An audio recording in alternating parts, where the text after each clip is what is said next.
Movie की शुरुआत होती है अंटार्कटिका के बर्फीले इलाके से। ये जगह पृथ्वी का सबसे बर्फीला इलाका है और पृथ्वी के संतुलन के लिए बहुत ज़रूरी भी है। जैक अपने दो साथियों के साथ, जिनका नाम फ्रैंक और जैसन होता है, यहाँ पर रिसर्च के लिए आते हैं और रिसर्च के लिए वो बर्फीली ज़मीन में ड्रिल करके बर्फ़ के सैंपल्स ले रहे होते हैं। तभी वहाँ ज़मीन में दरार पड़ना शुरू हो जाती है और इनकी ड्रिल मशीन वहाँ से सैकड़ों फुट नीचे गिर जाती है। जैसन भी गिरने वाला होता है बट जैक उसे बचा लेता है। दरअसल ग्लोबल वार्मिंग की वजह से पृथ्वी का मौसम गर्म होता जा रहा है, ग्लेशियर्स पिघल रहे हैं और इसी वजह से यहाँ पर बर्फ का बहुत लंबा चौड़ा हिस्सा टूट गया है, जिसकी वजह से बर्फ में गहरी खाई बन चुकी है। और अभी तक इन्होंने जो सैंपल्स लिए थे बर्फ की गहरी खाई की दूसरी तरफ है। जैक किसी तरह से उस और कूद जाता है और अपनी जान पर खेलकर उन सैंपल्स को ले लेता है। हालांकि इसमें जैक भी दरार में गिरते गिरते बच जाता है। इसके बाद जैक यूएन की कॉन्फ्रेंस में भाग लेता है। इसके लिए वो दिल्ली जाता है क्योंकि वो नासा में साइंटिस्ट होता है और वो वहाँ पर ग्लोबल वार्मिंग के बारे में यूएन मेंबर्स को बताता है। वो कहता है कि पृथ्वी का मौसम बदल रहा है और इसके टेम्परेचर में लगातार बढ़ोतरी हो रही है। इसकी वजह से ग्लेशियर्स पिघल रहे हैं, वो अपनी स्ट्रेंथ खो रहे हैं। अगर ग्लेशियर्स इसी रफ्तार से पिघलते रहे तो पृथ्वी से गर्मी का मौसम पूरी तरह से बदल जाएगा। हमें जल्द ही इसके लिए कुछ ना कुछ करना होगा, वरना हमारी आने वाली पीढ़ियों के लिए यहाँ कुछ नहीं बचेगा। लेकिन यूएस के वाइस प्रेसिडेंट बोलते हैं कि इसमें लाखों करोड़ों का खर्चा है, इसकी कीमत कौन चुकाएगा? हमारी इकोनॉमी अभी इतनी खर्च। जैक बोलता है नहीं उठा सकती, अगर हमने कुछ नहीं किया तो हमें और भी बड़ी कीमत चुकानी पड़ सकती है।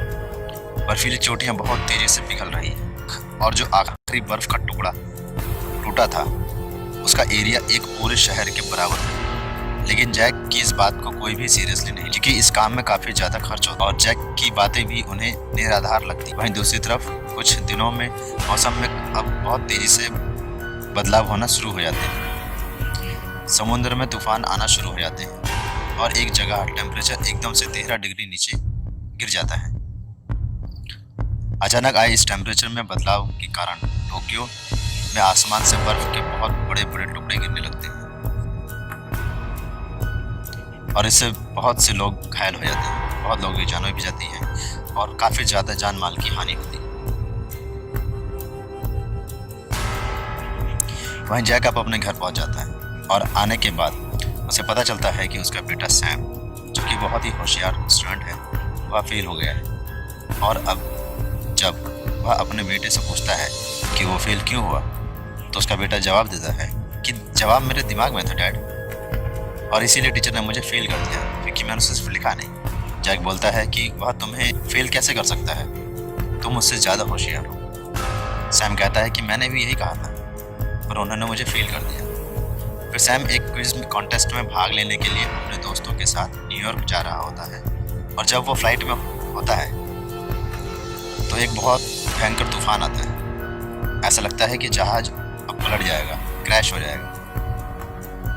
जहाज पूरी तरह से आउट ऑफ कंट्रोल भी हो जाता है, लेकिन कुछ ही देर के बाद तूफान जब शांत होता है तो प्लेन दोबारा से बैलेंस हो जाता है और वो थोड़ी देर बाद न्यूयॉर्क पहुंच जाते हैं।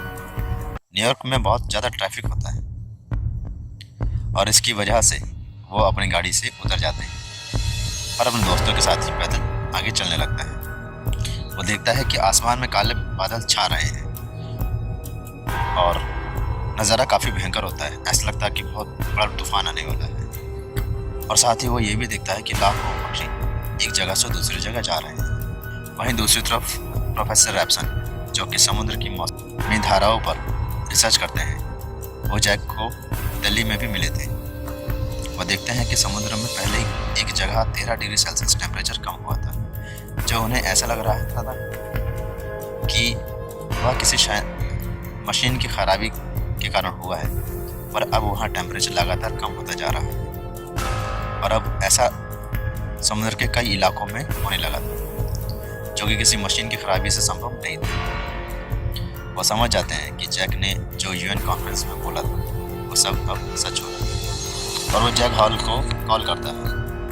वह कहता है कि जैसा तुमने कहा था कि ग्लेशियर्स पिघलने से उत्तरी पूर्वी कि महासागर की धाराओं पर असर पड़ेगा, वह असर होना अब शुरू हो गया। जैक इस बात से हैरान हो जाता है और कहता है कि हमारे जीते जी ऐसा होना संभव नहीं है। इन सब में होने में अभी काफ़ी साल बाकी है। वो उस मेल को चेक करता है जो प्रोफेसर रैप्सन ने उसे भेजा होता है। वो जब इन आंकड़ों को देखता है तो परेशान हो जाता है। वो कहता है कि ऐसा पिछले 10,000 सालों में भी कभी नहीं हुआ। और इसके बाद मौसम विभाग ये जानकारी देता है कि 70 किलोमीटर प्रति घंटे की स्पीड से लॉस एंजलिस में हवाएं चल रही है और यहाँ पर एक बहुत बड़ा भयंकर बाउंडर आ सकता है। और अगले ही पल ये दिखाया जाता है कि वहाँ पर जमीन से अपने आप ही बहुत सारे बाउंडर बनना शुरू हो गए हैं।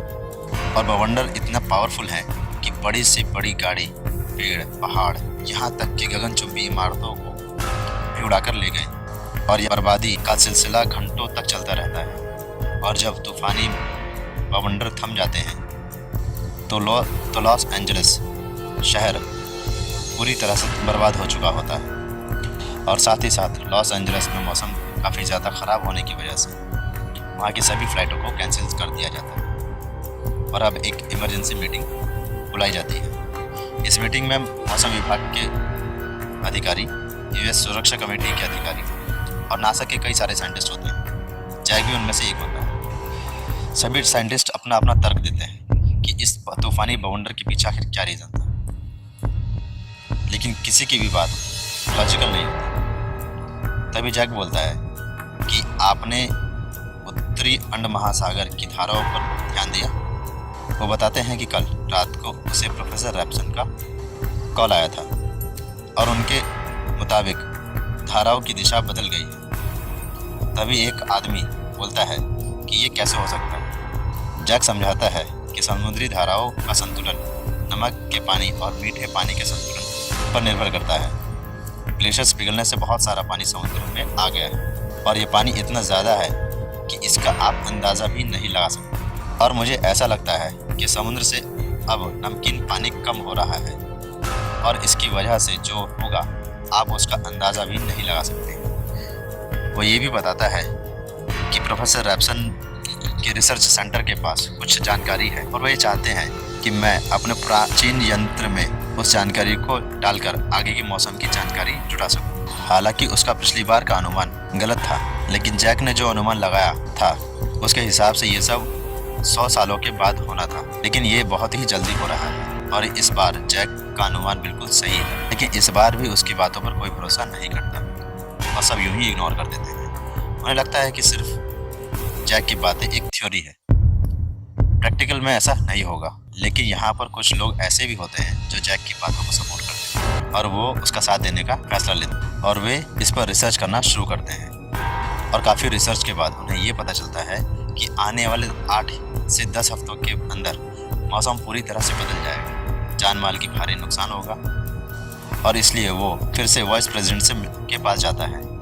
वो उसे बताता है कि मेरे बनाए हुए मॉडल से मुझे ये पता चला है कि 8 से 10 हफ्तों के अंदर मौसम बहुत बुरी तरह से ख़राब हो जाएगा और ख़राब इस हद तक होगा कि अब कुछ नहीं बचेगा।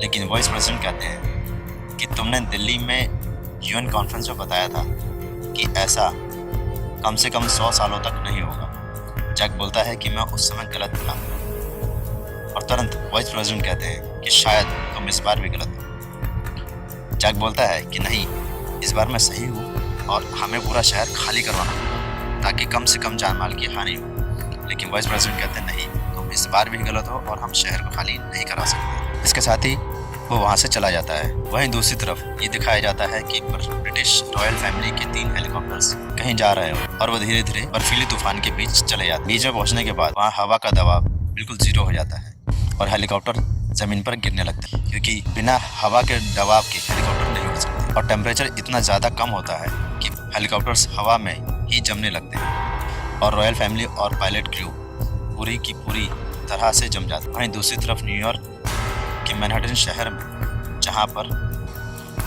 जैक का बेटा होता है, वहाँ पर मौसम इतना ज़्यादा ख़राब हो जाता है कि मूसलाधार बारिश होने लगती। चारों तरफ पानी ही पानी भर जाता है। शहर में इतना पानी होता है कि कई इमारतें और कई गाड़ियाँ सब कुछ डूब जाता है। तभी वहाँ सुनामी आ जाती है और पूरा मैनहट्टन शहर में पानी ही पानी भर जाता है।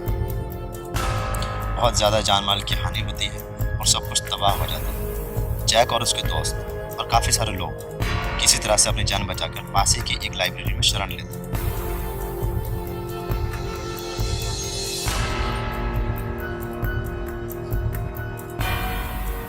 और वहीं इन सब के बीच जैक अपनी रिसर्च को जारी रखता है और उसे स्पेस स्टेशन से कुछ डेटा मिलता है और उससे यह पता चलता है कि जल्द ही 3 तूफानी चक्रवात आने वाले हैं और ये 3 जगह पर आएंगे। वह है कनाडा, स्कॉटलैंड और साइबेरिया। और 24 घंटे में ये अपना पूरी तरह से रूप बदल लेंगे। 48 घंटे में सब कुछ बर्बाद हो जाएगा और शायद जीवन पूरी तरह से ख़त्म हो जाए। वह प्रोफेसर रैप्सन को पूरा डेटा भेजते हैं और उन्हें बताते हैं कि 7 से 8 दिन के बाद जब तूफान ख़त्म हो जाएगा तो हम आइस एज में पहुंच चुके होंगे। जैक प्रोफेसर को वहां से निकलने की एडवाइस देते हैं क्योंकि तूफान उसी तरफ बढ़ रहा होता है। प्रोफेसर बताते हैं कि अब बहुत देर हो चुकी है। वहीं दूसरी तरफ ये दिखाया जाता है कि जैक का बेटा अब भी न्यूयॉर्क में फंसा हुआ है और वह अपने डैड को कॉल करना चाहता है, बट सारी लाइनें डेड होती हैं। काफ़ी ढूंढने के बाद उन्हें बेसमेंट में एक सैटेलाइट फ़ोन मिलता है। हालांकि बेसमेंट में भी थोड़ा थोड़ा पानी जमा हो रहा होता है। वो वहाँ से अपने डैड को कॉल करता है और पूछता है कि डैड ये क्या हो रहा है। उसके डैड बताते हैं कि तूफान बहुत जल्द वहाँ आने वाला है और हालात और भी ख़राब हो जाएंगे। हवा इतनी सर्द होगी कि लोग जमकर मर जाएंगे। वो सैम को बताते हैं कि वह वहीं रहे जहाँ भी है और वो उन्हें लेने ज़रूर आएगा। जैक की पूरी बात नहीं हो पाती अपने डैड से क्योंकि बेसमेंट में पानी बहुत तेज़ी से भरने लगता है और पानी इतना ऊपर तक भर जाता है कि जैक खुद उसमें डूब जाता है और फ़ोन कट जाता है। अब जैक अपने बेटे को लेने के लिए न्यूयॉर्क जाने का फैसला करता है, लेकिन उसका साथी बोलता है कि तुम वहाँ मत जाओ। अगर तुम वहाँ गए तो कभी भी वापस नहीं आ पाओगे। जैक बोलता है कि मैं पहले भी कई बार इस तरह के बर्फीले जगहों पर जा चुका हूँ। मुझे इस सब का पूरा अनुभव है। मैं वहाँ ज़रूर जाऊँगा। पर उसका दोस्त बोलता है कि नहीं, ये वैसी जगह नहीं है, ये उनसे भी भयंकर जगह है। जमा देने वाली सर्द ठंड है और बर्फ़ की इतनी मोटी चादर बिछी हुई है कि गाड़ी तो चल ही नहीं पाएगी। सैम लेकिन जैक अपने दोस्त की इस बात को नहीं सुनता और साथ ही वो अपनी वाइफ को भी उसे रोकने से रोकता है। जैक अपने बेटे को बचाने के लिए न्यूयॉर्क निकलने की तैयारी करता है। तभी वहाँ पर उसका एक सीनियर ऑफिसर आता है और कहता है कि वो ये सारी बातें प्रशासन को समझाएगा। जैक बोलता है कि मैं पहले भी बहुत कोशिश कर चुका हूँ। वो बोलता है कि इस बार तुमसे खुद प्रेसिडेंट मिलना चाहते हैं और वह प्रेसिडेंट से मिलने जाता है। वह उन्हें समझाता है कि तूफ़ान 7 से 8 दिन चलेगा और तूफ़ान रुकने के बाद यहाँ का टेम्परेचर पिछले शीत युग यानी आइस एज के वक्त के बराबर होगा या हो सकता है उससे भी कम हो। वो जैक से पूछता है कि अब हमें क्या करना चाहिए। जैक बोलता है कि हमें दक्षिण में जितना दूर हो सके उतनी दूर जाना चाहिए और यही उनके लिए सेफ रहेगा। प्रेसिडेंट पूछते हैं कि जो लोग उत्तर में फंसे हुए हैं उनका क्या होगा। जैक बोलता है कि उनके बचने की उम्मीद बहुत कम है। बेहतर यही होगा कि हम सब उनके लिए प्रार्थना करें और यही अच्छा होगा।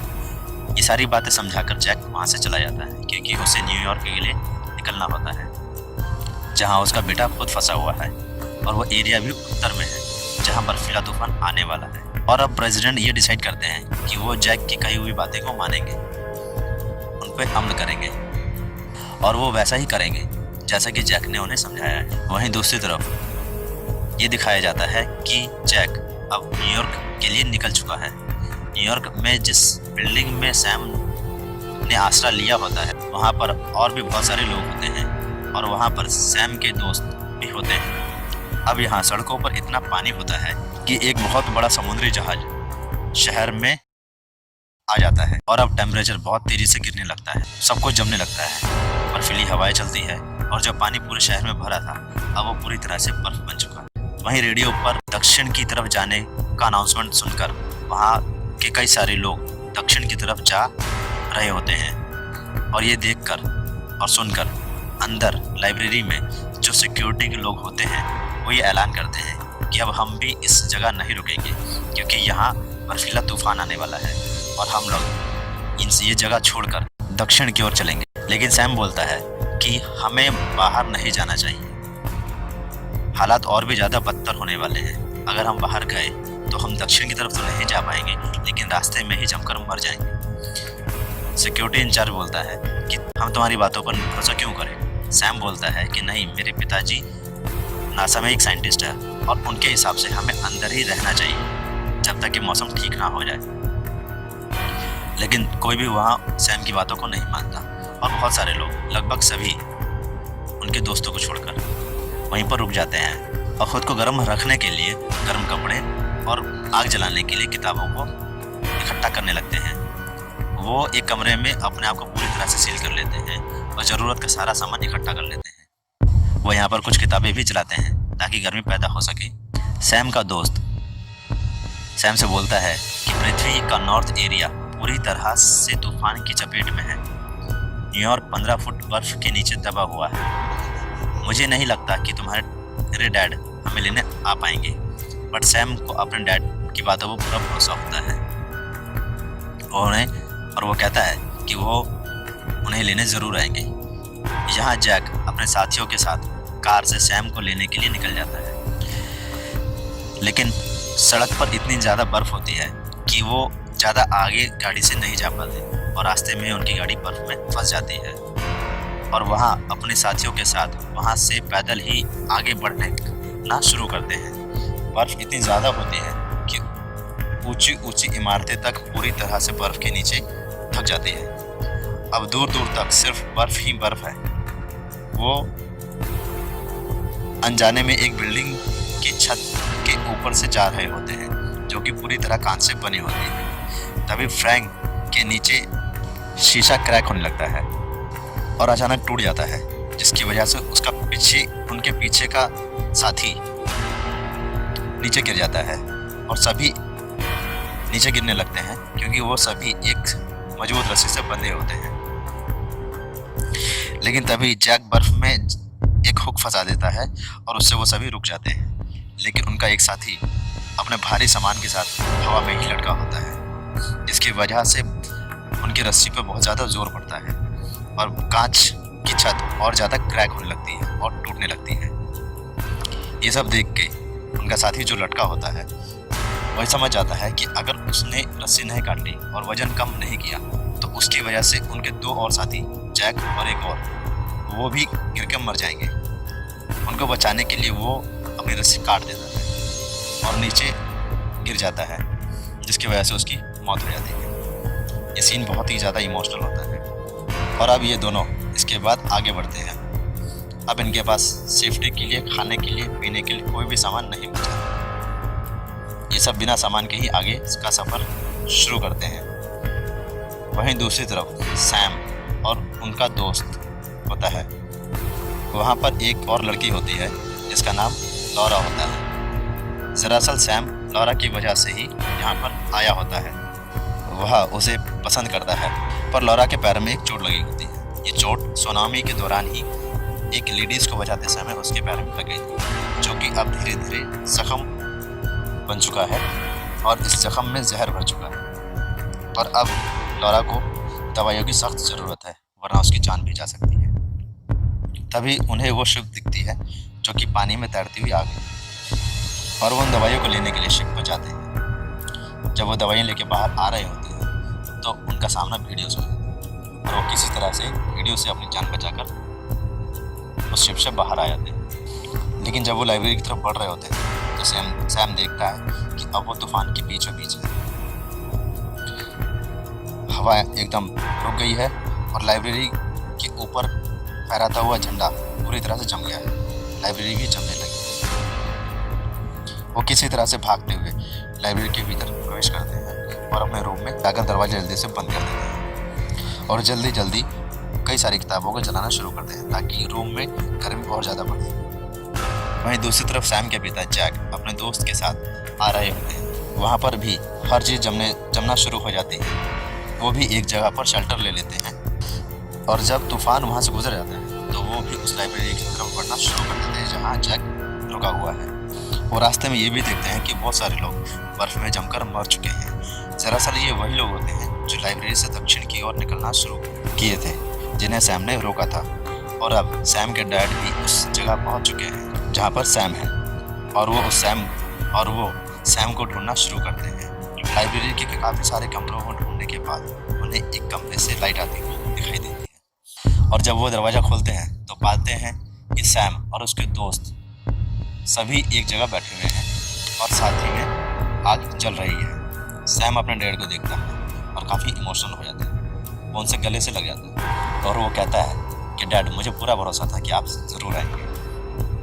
थोड़ी देर बाद उस जगह काफ़ी सारे हेलीकॉप्टर्स आते हैं और सैम और उसके दोस्त और काफ़ी सारे अन्य लोगों को जो आसपास की जगहों पर बचे हुए थे उनको वो बचा लेते हैं। वहीं दूसरी तरफ ये दिखाया जाता है कि वाइस प्रेसिडेंट अब प्रेसिडेंट बन चुके हैं क्योंकि प्रेसिडेंट की मौत हो चुकी है इस तूफान और वो अब मैक्सिको में है और वहाँ से वो अपना भाषण देते हैं। प्रेसिडेंट को अपनी गलती का एहसास भी होता है क्योंकि उन्होंने जैक की बातों को इग्नोर किया था और इसी वजह से वो इतनी बर्बादी देखते हैं।